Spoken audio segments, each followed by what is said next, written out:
What if your quiet moments were not a sign of withdrawal, but a mirror of your deepest strength? Many women over 40 have experienced the tension between needing space for themselves and fearing it will be seen as indifference. You might recall a day when you chose to stay silent in a conversation, not because you had nothing to say, but because you wanted to protect your energy. That silence for you felt like a shield. For someone else, it may have looked like a wall. The ambiguity lies here. Silence is rarely neutral. It is interpreted through the emotional lens of the observer, and that lens is often clouded by past experiences, biases, and personal insecurities. In relationships, especially in a culture that equates constant communication with closeness, your silence can be easily misread. Carl Jung viewed the inner world as a vital space for individuation, the process of becoming whole and fully yourself. In that space, solitude and quiet are not voids but containers for self-reflection and renewal. Yet, to someone unaccustomed to this depth, your pause may register as distance, disapproval, or even rejection. The meaning they attach to it reveals more about their own psyche than it does about your intentions. There is a difference between emotional withdrawal and a conscious pause for self-preservation. Emotional withdrawal often comes from hurt, disappointment, or disengagement. It has a closing energy. A conscious pause, however, is intentional. It says, "I am here, but I choose to listen to myself first." That choice is not coldness, it is clarity. When you retreat into quiet for this reason, you are not abandoning the connection. You are tending to your own inner fire, so that you can return with warmth rather than burnout. Still, the subtlety of this distinction is often lost. People, especially those who are more verbal or externally focused, can struggle to interpret a quiet presence. Jung might suggest that they project their own discomfort with stillness onto you. If they fear silence in themselves, they may assume it is dangerous in others. This projection can create misunderstandings that grow if left unaddressed. The risk is that your choice for self-care becomes the seed for someone else's narrative of disinterest. To navigate this, it helps to recognize the cues that your silence is being misread. Has the other person's tone shifted from open to defensive? Are they asking more frequently if something is wrong? Do you sense a withdrawal on their side after you've taken time for yourself? These can be signs that your quiet has triggered uncertainty or insecurity in them. Awareness of these shifts allows you to decide whether to clarify your intentions or to allow the misunderstanding to stand if the relationship cannot hold space for your needs. Consider the image of a calm lake. To you, the stillness of the water is beautiful. It reflects the sky. It offers peace. To someone else, that stillness might seem lifeless, lacking movement. Both perceptions are valid from their perspective, but they arise from different emotional landscapes. Your task is not to convince everyone that the lake is beautiful, but to understand who sees its stillness as a gift rather than a void. Protecting your energy is not an act of selfishness.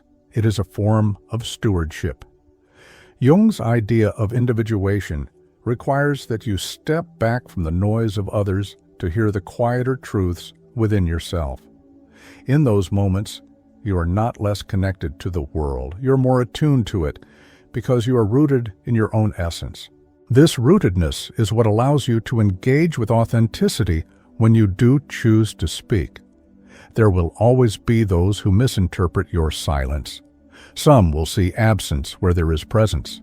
Others will feel threatened by what they cannot read. The key is to remember that their interpretation is shaped by their inner narrative, not by the fullness of yours.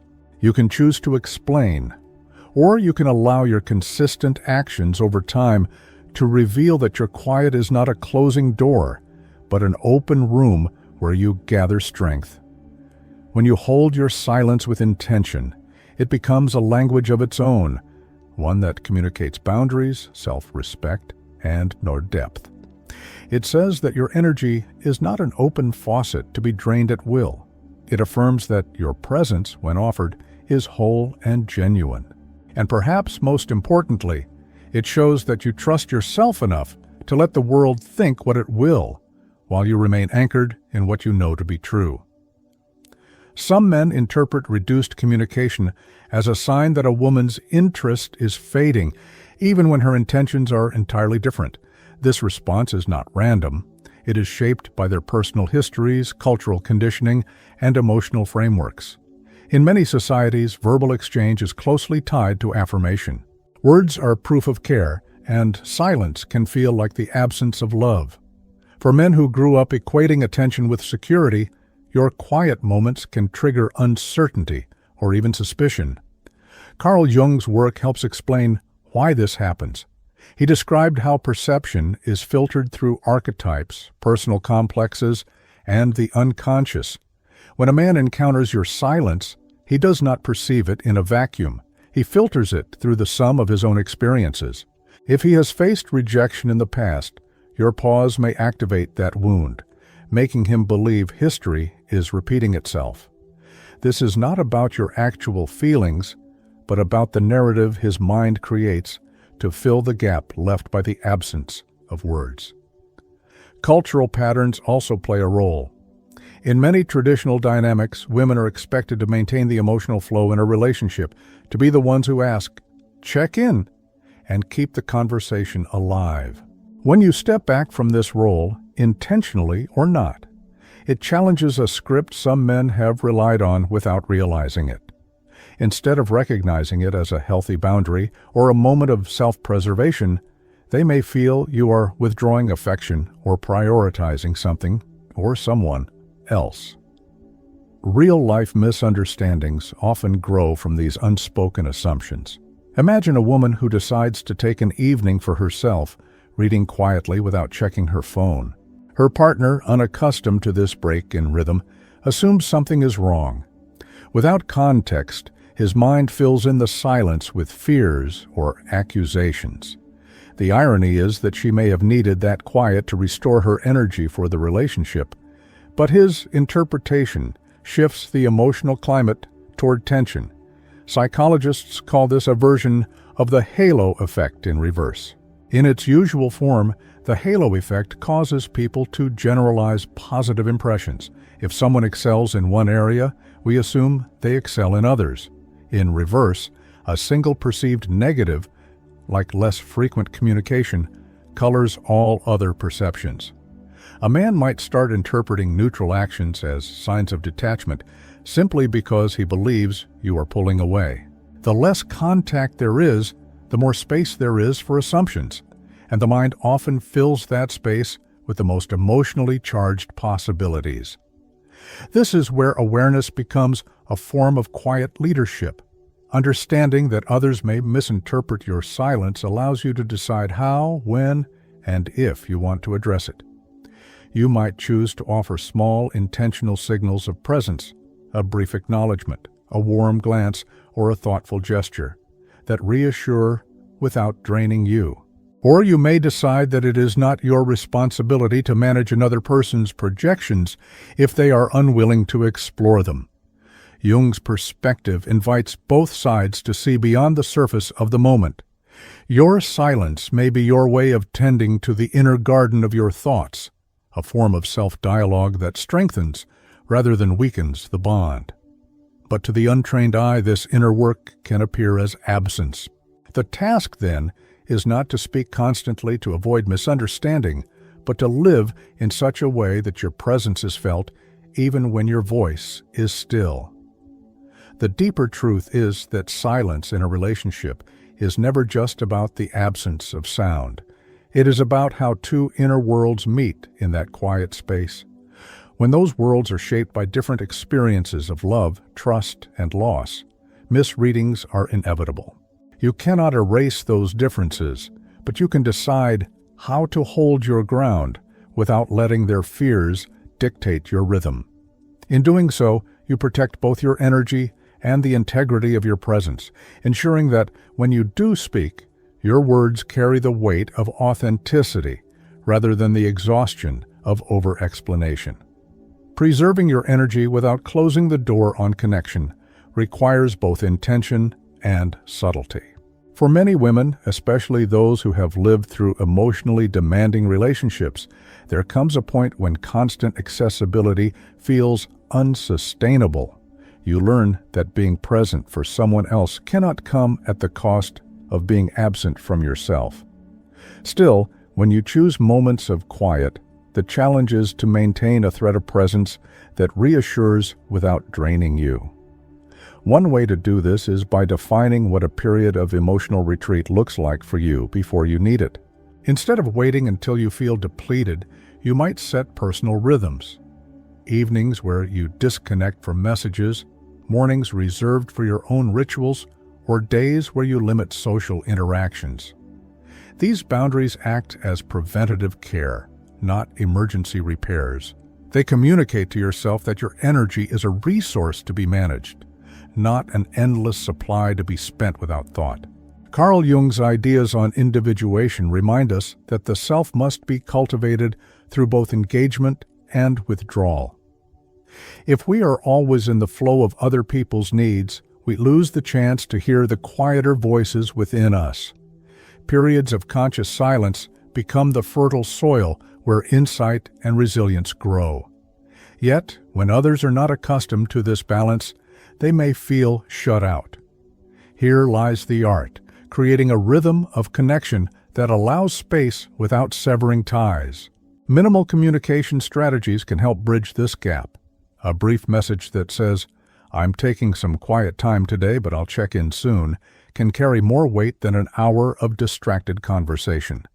A simple acknowledgement, a returned glance, a shared smile, a short note, can serve as a signal of continued presence.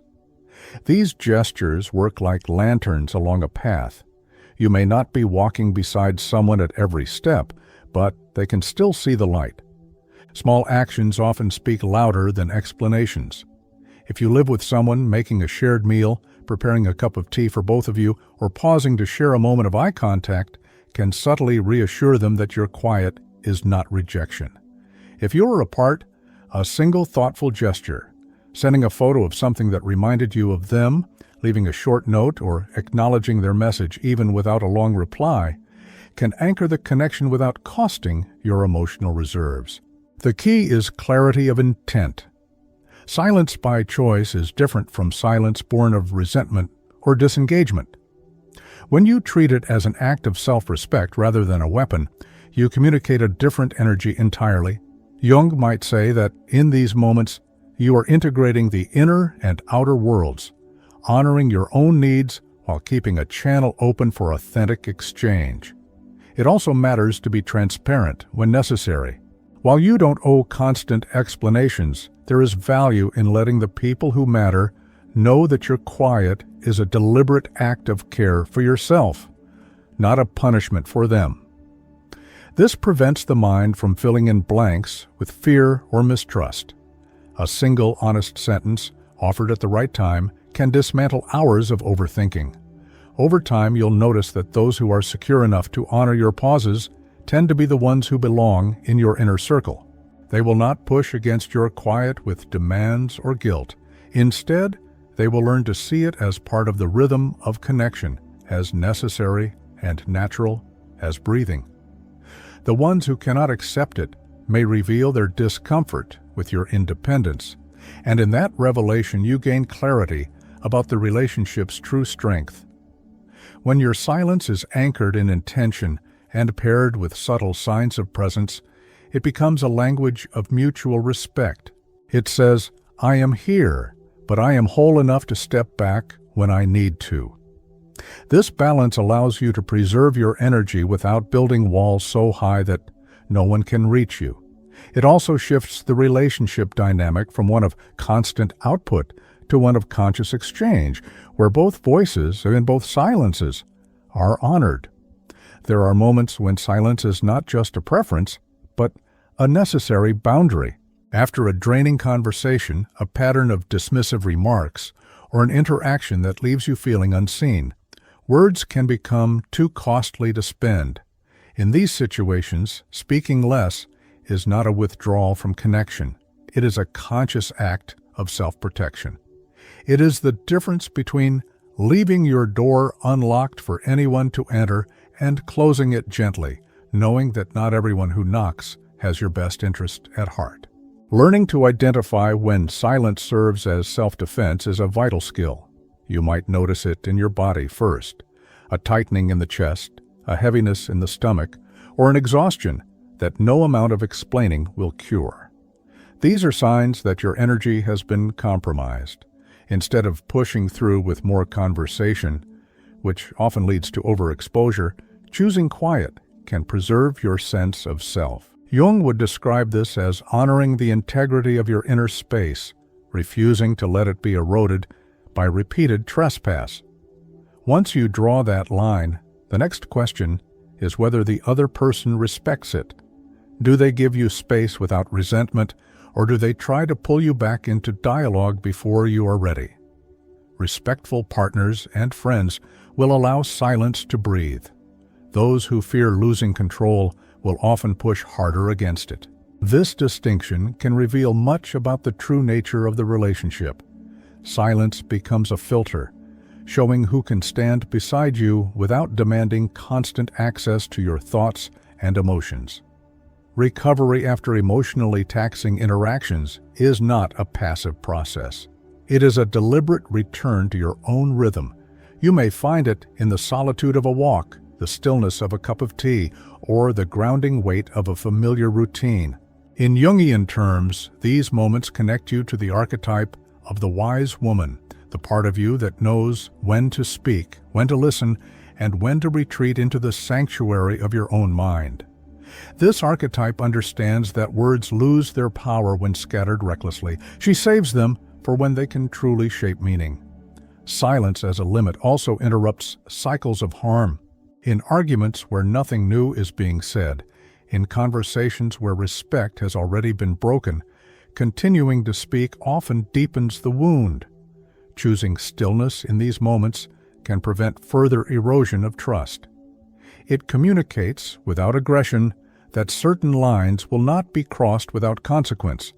This is not about punishing the other person. It is about preserving the dignity of the exchange and your own emotional balance. There is also a form of quiet that heals. After being in spaces where your voice was ignored or minimized, withholding it on your own terms can be a reclamation of agency. It is a way of saying, I decide when and how my voice is used. Jung might see this as integrating the shadow, reclaiming parts of yourself that were once silenced by others, now brought under your conscious control. Some will interpret your silence as distance, others as strength. The truth is that it can be both, depending on the moment.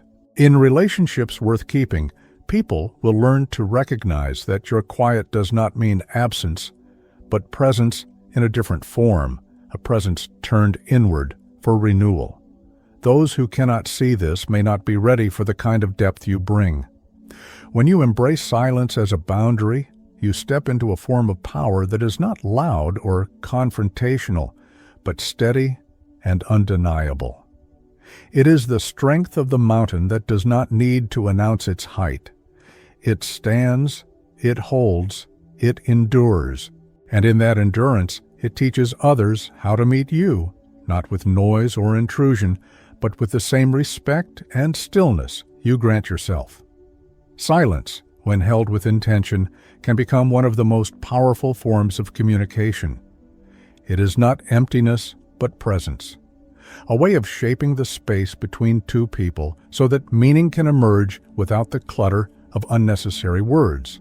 When you choose to step back from constant verbal exchange, you invite the other person to meet you on a deeper, quieter frequency, one where attention and respect speak louder than explanations. Using pauses and distance to reinforce your energy is not manipulation, it is alignment. You create a rhythm that reflects your truth rather than reacting to someone else's demands.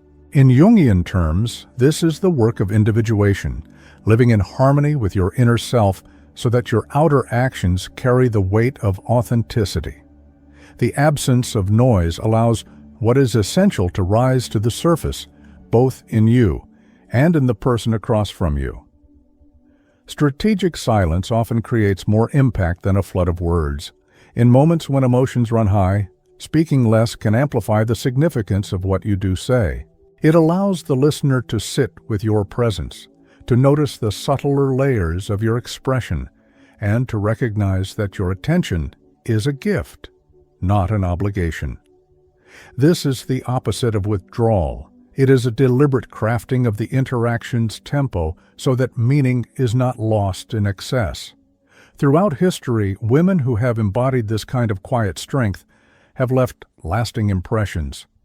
A leader who pauses before answering a question commands the room without raising her voice. A friend who listens deeply and responds sparingly becomes the confidant whose words are treasured. A partner who knows when to let silence linger in place of conflict becomes the steady anchor in turbulent waters. These examples remind us that stillness can be as active and influential as speech. Reframing your own narrative about silence is essential. In a culture that often equates maturity with constant availability, choosing quiet can feel risky. But maturity is not measured by how much you say. It is measured by how aligned your words are with your values. Guarding your energy does not make you distant. It makes you deliberate. It ensures that when you engage, you do so from a place of fullness rather than depletion. Over time, this approach changes the dynamic of your relationships. Those who value depth will begin to understand that your pauses are part of your language, that they carry meaning as much as your speech. They will adjust their expectations, learning to trust the steady rhythm of your presence instead of clinging to constant reassurance. And in that trust, connection deepens, not because you speak more, but because what you do share is rooted in truth. Silence used with care becomes a form of value setting. It communicates that your attention is not given without thought, that your emotional energy is not on permanent display. It teaches others to approach you with respect and patience, to listen as much as they speak. It invites a mutual awareness that conversation is not a performance, but a shared space, one that thrives on balance. In the end, the quiet you keep for yourself becomes the foundation of the voice you offer the world. It holds your boundaries, your self-respect, and your clarity. It reminds you that not every moment requires an answer, and not every relationship deserves constant access to your inner world. When you guard your energy through intentional silence, you are not closing off possibilities. You are creating the conditions for the right connections to flourish, grounded in respect, reciprocity, and the steady power of a woman who knows her worth.